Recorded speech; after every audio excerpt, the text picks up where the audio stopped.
Лайк басқаннан неге аясыздар? Саусақтарыңыз 10 тонна болса да бісміллә деп көтеріп, лайк басып бермейсіздер ма? Комментарий жазып. Путин неге атом жара алмай отыр? Путин атомды жарды деген сөз өзіне өлім үкімін оқыды деген сөз. Сондықтан ол ешқашан атомды жара алмайды. Анаусы бар болғаны тек тағы да қорқыту ғана. Бұл бірінші нәрсе. Екіншіден, дәл қазір Украина НАТОға да, Америкаға да қатаң талап қойып отыр. Не кезінде Совет құлаған кезде аяқ астынан дүниеге атом қаруы бар екі ел пайда болды. Бірі Украина, бірі Қазақстан. Сол кездегі Украинаның атом қаруларының саны және қуаты Америка бірінші, Ресей екінші, Украина үшінші болып шыға келген. Украинаның сол кезде Советтен мұраға алған атом қаруларының оқпасы, саны, қуаты, оның TNT мөлшері анау-мынау жағынан Англия, Францияны басып, Қытайды басып озып кеткен. Бірақ Украинада мамандар жеткіліксіз. Және ол атом қаруларын, ол үздіксіз оны бақылап ұстап, баптап ұстап отыру керек. Жаңағы уранның тозуы дейтін нәрсе болады. Бұның барлығын жаңағы ғылыми жолменен қадағалап отыру керек. Оның бәріне қаражат керек, ғалым керек, аспап керек, зат керек дегендей. Украина ол кезде оны ұстайтындай мамандары да жоқ, оны бақылап қадағалап отыратындай қаражат та жоқ еді. Сөйтіп Америка мен Англияның қысымыменен Украина және Қазақстан атом қаруынан бас тартты. Қайталап тұрып айтам, бұл жерде Назарбаевтың өзін Нобельге ұсынатындай бір керемет, бір үлкен еңбек сіңіріп, атомнан өз қалауымен гуманитарлық тұрғыдан бас тартқан дейтін әңгіме жоқ. Қазақстан мен Украинаны тізеге салып тұрып, атом қаруынан бас тартасың. Бірақ территория тұтастығыңа кепілдік береміз. Басқа ешқандай ел сендерге шабуыл жасамайды деп тұрып уәде берілген болады. Батыстың қазір Украинаға көмектесіп жатқанда осы уәдесі. Бұл жерде уәденің үлкені Англия мен Америка тарапынан берілген болады.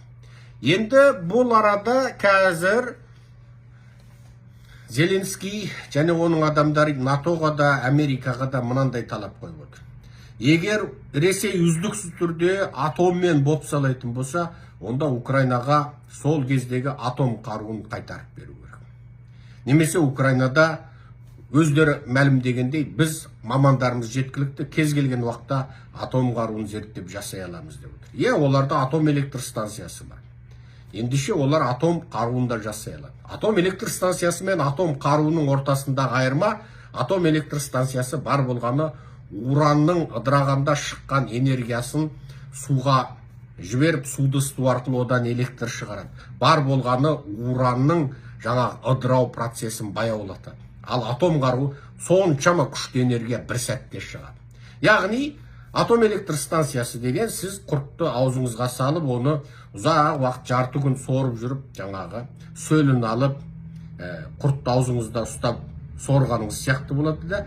Ал атом бомбасы деген қатыр құтыреттіп шайнап құртты жей салу деген сөз. Сондықтан бұл арада Украина дәл қазір атом қаруын не жасап шығады, не біреулердің көмегімен жасап шығады. Сөйтетті Украина енді Ресейге сенде атом болса, менде де атом бар деп шығады. Тіпті бұның өзіне Трамп билігінің өзі соғысты тоқтату үшін Зеленскийге атом қаруын жасауға бейресми түрде бас изеуі мүмкін. Міне бұл бірінші нәрсе.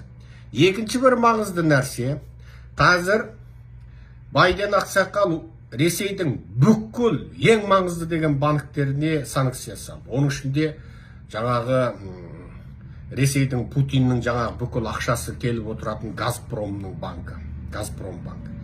Ал осы банктерден жаңағы негіз еткен Ресейдің бір бәленбай бір банкі кетті санкцияға. Ал нәтижесінде Түркия, Сауд Арабия, Біріккен Араб Әмірлігі енді Ресейдің осы банктері не сервис жасаудан бас тартты. Енді бір қызық, жұрттың бәрі ойлайды, неғып Еуропа, Америка баяғыда санкция салмады. Бұлардың санкциясы мен айттым жаңа, бірден келеді алдымен тауығына, сосын ешкісіне, сосын қойына, сосын бұзауына, сосын танасына деген сияқты. Енді Путинге жаңағы ақша түсіп тұрған банктен жаңағы енді пайда болмай тұр. Арғарай көрдіңіздер ма? Біртіндеп айналдырып Байден шал қысып осыған алып келе жатыр. Міне атакміске рұқсат беріп тастады. Қазір енді мына соңғы жеткен жаңалық бойынша атакмыстың қаруынан осы Курск облысында тағы да әуежайға атакмыс түсті. Бірақ сол Курскінің әуежайында, әскери әуежайында қанша ұшақ тұр, соның барлығы қирады деп отыр. Ресми деректерді алдағы 2-3 күннің ішінде естіп қалуларыңыз да мүмкін. Бұл енді бір қызық жағдай. Бұл шын мәнінде өте қызық жағдай. Еуропада, Америкада дәл қазір мынау Путин деген сүмелек адамзатқа қауіп болатын атом соғысын ары жалғастыра ма, жалғастырмай ма, ешкім білмейді. Сіз қалай ойлайсыз? Путин атом кнопкасын баса ма, баспай ма? Атом соғысын қозғай ма, қозғамай ма? Менің өз көзқарасым. Путин атомын ата алмайды. Оныкі тек бопса. Ол атомын атты, бүкіл Еуропа, бүкіл Америка оны сол сәтте Кремльмен қосып, Москваны, бүкіл Ресейдің атом оқ қару тұрған базаларын, ол кнопкасын басып, оның атом оқпасы орнатқан зымырандар ұшып, Украинаға немесе Америкаға, не Еуропаның маңызды жерлеріне ұшып болмай жатып тасталған шығарады. Оны Еуропа, Американың әскери мамандар түгілі кезінде Илон Маскты айтқан. Сенің кез келген ракетаң кеңістікте ұшатын болса, мен оны ұстап алалам деп тұрып, Илон Маск ескерткен Путинға. Демек, Американың атакмыске рұқсат беруінің ар жағында осындай бір сыр тұр. Енді Трамп қаңтардың 20-сы билікке келгеннен кейін Украинаға көмекті тоқтатып қойған күннің өзінде де Украинаны Англия, Голландия, Франция қолдай беретіндігі анық шығып отыр. Бір қызығы, қазір мынау НАТОның басшысының, жаңа басшысының Трамппен ара қатынасы жақсы екен. Демек, НАТОның ішкі берекесі бұзыла қоймайтын сияқты.